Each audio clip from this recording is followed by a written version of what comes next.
विटा मेढा महाबळेश्वर या राज्य महामार्गावर सध्या कोंडवे गावच्या हद्दीत मी सध्या आहे। या ठिकाणी जर पाहिलं तर अगदी रस्त्याला लागून एक विहीर जे आपण पाहत आहात, अनेक वर्षापासून ही धोकादायक विहीर अशाच पद्धतीनं आहे। याबाबत प्रशासनानं कोणतीही यामध्ये सुरक्षेच्या दृष्टीनं उपाययोजना राबवलेली पाहायला मिळत नाही। खरं तर गेल्या अनेक वर्षापासूनची या ठिकाणच्या स्थानिक नागरिकांची देखील मागणी आहे की या विहिरीला सुरक्षा कठडा खरं तर बांधण्याची गरज आहे।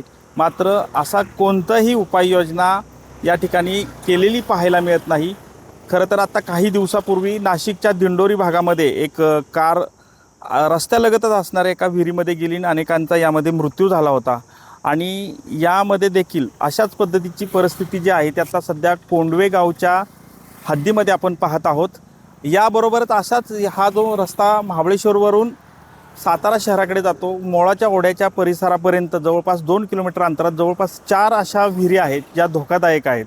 यामुळे कुठेतरी सार्वजनिक बांधकाम विभागानं याची गांभीर्यानं दखल घेऊन अशा ज्या विहिरी ज्या धोकादायक आहेत याची कुठेतरी कठोर कारवाई करून याबाबत या विहिरींना सुरक्षा कठडे बनवावेत अशी मागणी जी आहे ते सामान्य जनतेतून होताना पाहायला मिळते।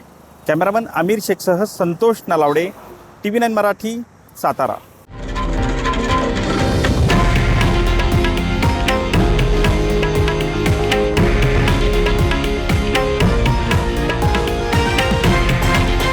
हे आहे देशातील नंबर 1 न्यूज नेटवर्क आणि आपण पाहत आहात TV9 मराठी, एकमेव।